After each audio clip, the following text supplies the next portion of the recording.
Hello everybody and welcome again to Jersey Shore Pondscapes videos. Today's video is going to be about what we're basically constructing our pond out of. We can use a preformed plastic or fiberglass shell. We can use a 45 mil rubber liner. We could use concrete, cement, or there's even a spray lining called a polyurea spray liner. So let's talk first about preformed shells. Okay, they're very common especially for homeowners, right, that just want to put in a pond. You can go to your garden center or whatever and pick up this preformed shell. They're generally smaller. Some of them do get pretty big, but for the most part, you know, they're small enough you can put in the back of a pickup truck or, you know, whatever, and bring them home. It seems like an easy solution, right? Just buy this shell, put it in the ground, fill it with water. It's not that easy, and to be honest with you, I hate installing these things, and I really don't install those things. There's a few reasons for it we'll talk about here in a minute, but the first thing is, you know, you have to dig a hole perfectly to fit this thing. Otherwise, if it has shelves built into it, it's not going to have the support under those shelves of the dirt. So if you just dig a big hole, lay this shell inside the hole, and then just backfill around it, that dirt around it is eventually going to settle and sink and settle in a little bit, and your shelves are going to go, okay? And when that twists and buckles, it could end up cracking in certain spots, okay? So, you know, they seem easy. They can be a little bit of a pain. If you're going to install one of them, the easiest thing to do basically is to lay it down or stand it, you know, place it right where you want to put it, and just with your shovel go underneath and just dig the outline of like the deepest area first. Dig that out. Then set your shell back in that little partial hole and dig around the next level. Okay, and work your way down so that it sets in. We really have to make sure that underneath any shelves around the outside edges of this thing, that we really have a lot of nice hard dirt support underneath it. Okay, so when we do fill it with water, water's heavy, all right? Water's really heavy. When we fill that with water, it's not going to all buckle and bend and cave in, okay? The disadvantage with them not only is, you know, digging the hole exactly to fit, but it's also the fact that I don't like seeing the black plastic or fiberglass all around the outer rim of it when it's completed. So when we set these things down in the ground, okay, our only option then is to set the shell in the ground, you know, with the lip up right above ground, you know, a couple inches, inch or two, and then you're doing your rock work on top of that outer rim, outer ledge. We know, which allows the water to not come all the way up to the top because it's going to overflow, right? So it's not always going to be up to the top of your pond. So when the water level is a little bit lower than the top of the pond, you're always going to see just that black plastic or the black fiberglass around. And to me, I don't want to see that, okay? But I mean, it's fine. And for someone who's, you know, just starting out with a new pond and wants to, you know, dive in and try, it's not a bad option, but they are small. Generally, they're not very deep either, okay? So, you know, you're not going to buy one of these shells that's, you know, 5 by 6 or, you know, or 4 by 7 or something like that. And normally, they're not much more than 2 feet deep. And, you know, you're not going to want to put big koi in that, okay? You know, a couple little goldfish, a couple little flowers, whatever, it'll work fine. But generally, you know, you're really small. Now, I also did a video just talking about that on filters for a smaller pond. Check that out. But something, you know, some of these small little filters fit perfectly with those little preformed ponds. So let's get into the main subject here. Okay, it's something that what I always use is basically, here's just a little piece. This is a 45 mil rubber liner. Okay, this is a pretty heavy rubber. Okay, this is great. This is by far, I think, the best option for you. The nice thing with this is you can do anything with it. It'll conform to any size, any shape, any depth. It's really strong, it's tough, and it has some stretch to it so that, you know, it can take some rocks on top. It's not going to puncture very easily. It's pretty strong stuff. What's nice with this, it's available in all different sizes. Generally, it's sold off of a roll. Okay, and the rolls can come 10 foot, 15 foot, 20 foot, 25 feet, 30 feet, and 50 feet wide. And the rolls are generally 100 feet long. So you can buy pieces from, you know, 10 by 10, you know, they can cut off whatever you need. 15 by 10, you know, 20 by 10, or up to 50 by 100. The only thing you got to keep in mind is, again, we go from 20 feet to 25 feet to 30 feet wide, and then from 30 feet it goes to 50 feet.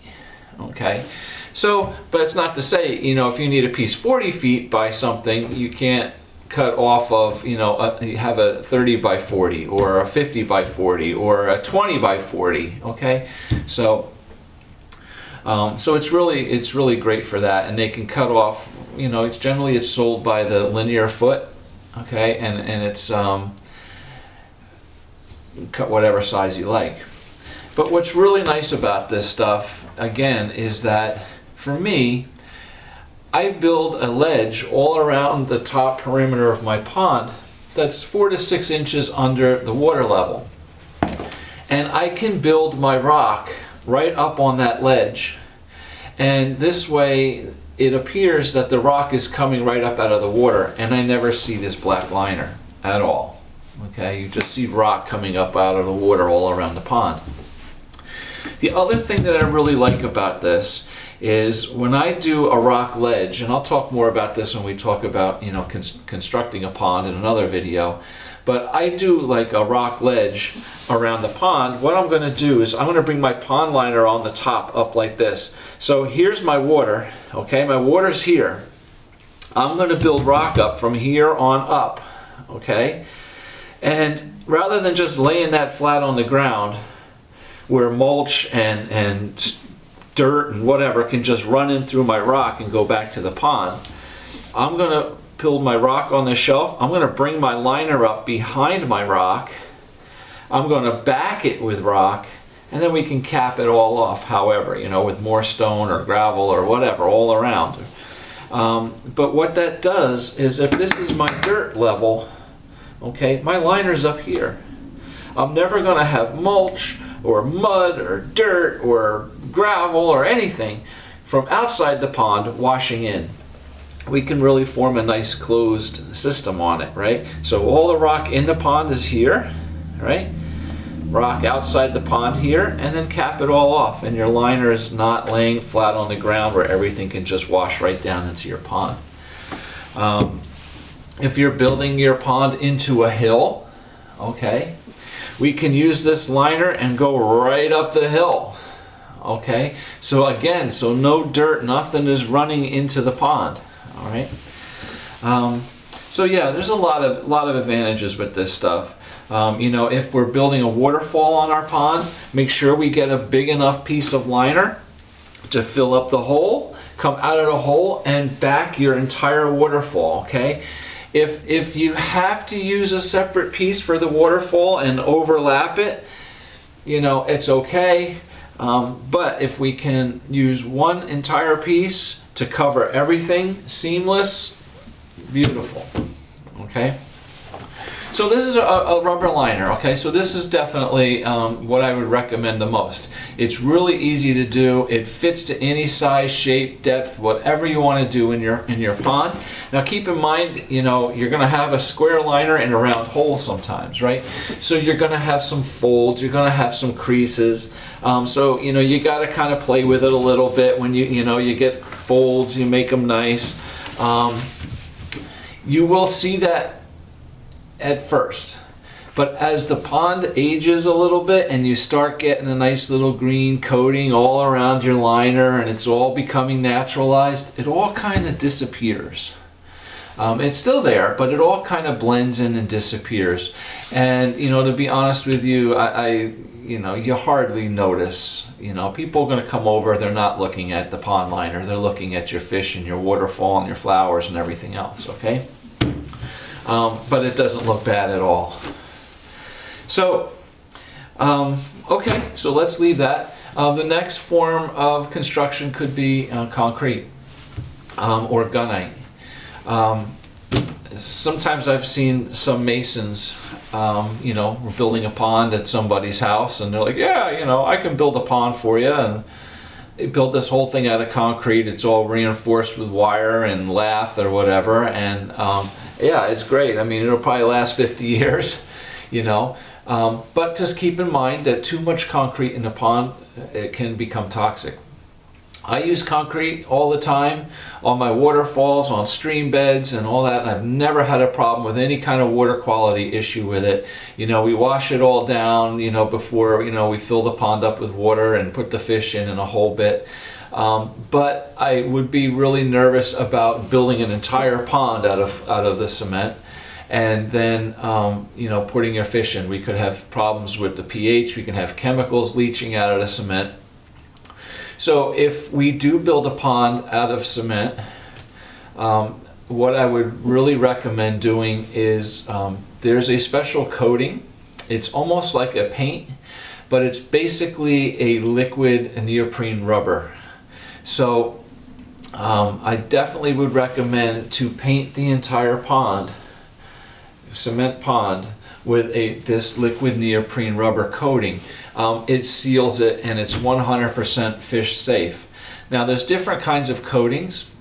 Two of them that I really like a lot, and I'm going to give you the names of them. One is called, from a company called Hecht Rubber, Hecht rubber, and they have a coating, it's called a Herco coating. It comes in a gallon container. And it's really nice stuff. It's basically like a really thick paint, okay? This stuff is really great. You can open it up. I use it all the time for if I'm building a deck over a pond and I have piers, cement columns or piers that I've built in the pond to support the deck. I paint the piers all black so it all blends in with the liner and everything. I've built big filter tanks out of concrete. I've done like monolithic pours with building a big filter tank in the ground, and I've painted and sealed all that up with this rubber coating as well.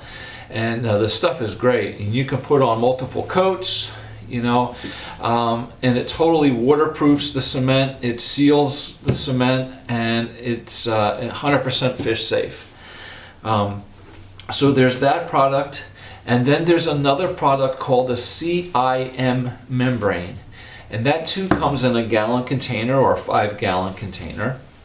The trick with this stuff is that it's a 2-part mix, okay? So you get your gallon of the rubber, and then you get maybe like a little container, maybe a pint or so of an activator that has to go into the gallon, and you mix it up with like a drill mixer. This product is amazing. This is by far the best, strongest, thickest, most durable product.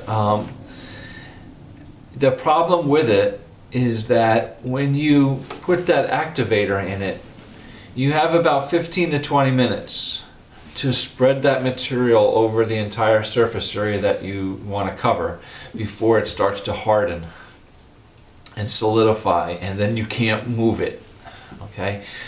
What I usually do if I'm coating a fountain or something with this stuff, a filter tank, I'll pour out like a half a gallon right on the base, right on the floor of whatever I'm coating, and I use like a rubber grout trowel, and I just spread this stuff around, just goop it around, spread it around, and man, it covers really nice and thick. It covers evenly. Just make sure you're wearing gloves and you're wearing old clothes, because if you get this stuff on your clothes, you're not getting it out. All right, you're not getting it out. With your hands, if it gets on your hands, I gotta scrub my hands with a rag with gasoline to get it off. But it's a great product.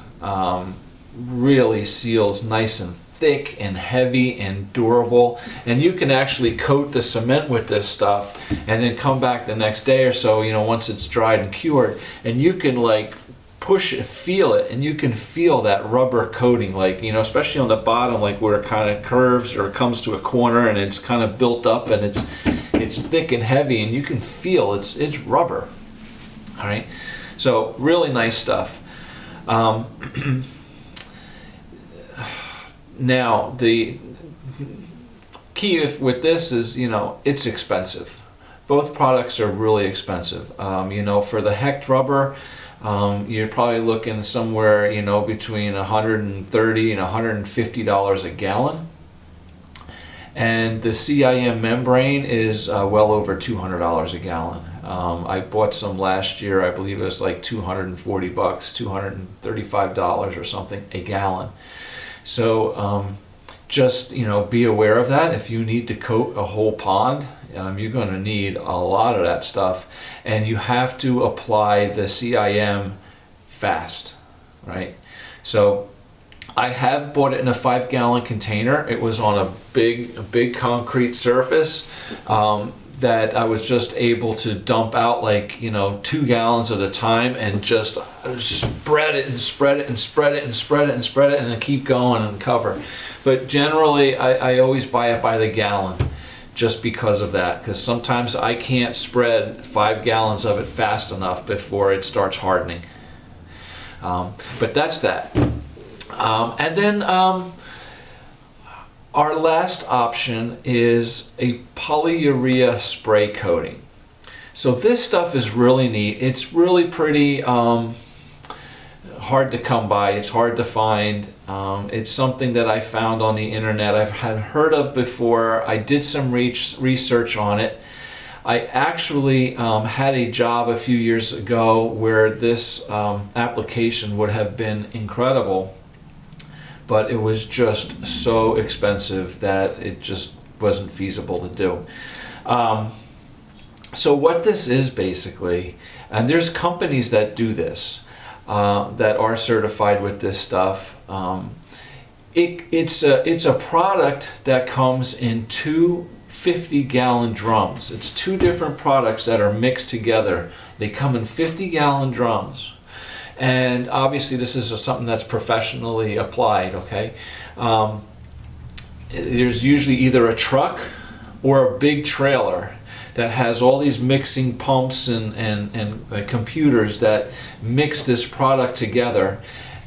Big compressors that blow this stuff through 2-inch hoses out to somebody 50, 100 feet away, who's got this big spray gun, and they're in a pond, and it sprays the coating. Okay, so what you do basically is you dig the hole, you line the entire hole with like a fabric. It could be like a landscape fabric or some kind of a cloth fabric. You line the whole thing with it, and then there's a guy in like a hazmat suit, basically, not hazmat suit, but like a painter suit, okay? Because this stuff too, if you get this stuff on you, it's not coming off.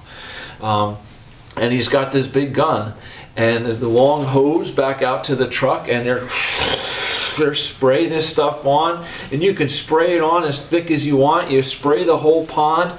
You can, I mean, this stuff is incredible. It dries like, it's like steel. It's like, I mean, it is really hard. It is really durable.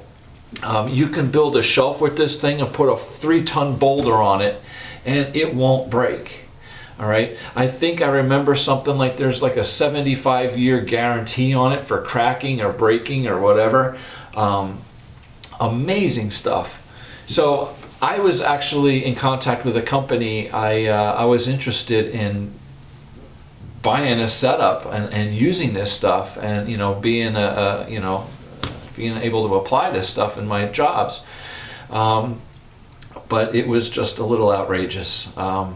It came in a trailer. And the whole trailer, it's like a 20-foot trailer, and it's all rigged. It's got all the generators in it, the mixer, you put the 50-gallon drums in there, and then all these special things going on. And basically the system would have cost me, somewhere between $70,000 and $80,000 just for the trailer to be able to spray this stuff. They also use it on a lot of commercial waterproofing things, like big oil tanks or spillways or drainage basins, and there's all kinds of crazy. I think bridges. They did the company I was talking to did stuff on bridges to waterproof certain things, and it's amazing stuff, but it's pretty expensive. For an average koi pond, something maybe 12 by 15 or 15 by 20 feet, something like that. I think I figured that it would probably end up costing, I'd have to charge my client somewhere in the neighborhood of $5,000-6,000 just for the coating in the pond.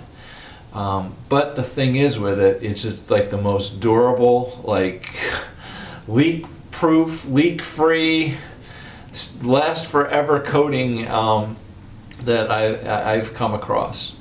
But it's just too expensive. I can't justify spending $80,000 on the equipment for this stuff and then hope I get jobs, to use it on. But so I stick with my rubber liner for now. But that is another option, and if your budget allows and you can find an applicator that does these, it's a polyurea coating. It's a pretty amazing product. Okay, so I think that kind of gives you an idea of a couple different ideas. I mean, I always use these rubber liners. Occasionally we can get a puncture in it. We can get a hole in it. Herons can come by and go after your fish and stab the liner and poke a little hole in the liner. And I've had tree branches fall down and poke a hole in the liner. Rocks, sharp edge on a rock, if it settles down or falls into the pond the right way, it could slice the pond liner. It takes some effort, however, to puncture these, okay? Like this liner, you're just not going to get a hole in this liner for no reason, okay? I've had these liners in ponds now. I've had ponds out there that have been 30 years, at least 25, close to 30 years. And these liners, the original liner is still in the ground, and it's still really good. There's no problem, okay? Now, if they do get a hole in it, if there is a puncture in it, they can be easily patched. It's a rubber liner. It's like patching a bicycle tire or something, or by patching a tire on your car. There are patches. They come on, long strips. They're double-sided. There's all kinds. There's seam tapes. You can seam liners together. Glue. Take 2 pieces of liner. If you're doing something really big and you have 2 rolls of 50 by 100 and you have to seam them so it's 100 by 100, you can seam it. Okay? Glue, seamed, double-sided seam tape, put the liners together, glue, single-sided seam tape. You can do it. Patching them is not a problem. That this is really the best option I can say. Okay? All right. I think that pretty much covers everything. If there's any questions or anything you guys have, please feel free to comment below. And, hit the like button, and if you're interested in a lot more pond stuff, please subscribe to my channel. I'm going to be talking about just about everything you can think of about ponds, and I'm really trying to give you guys as much information as I can, and I hope you come back and check out some more videos. All right, thank you very much. Take care. Have a great day.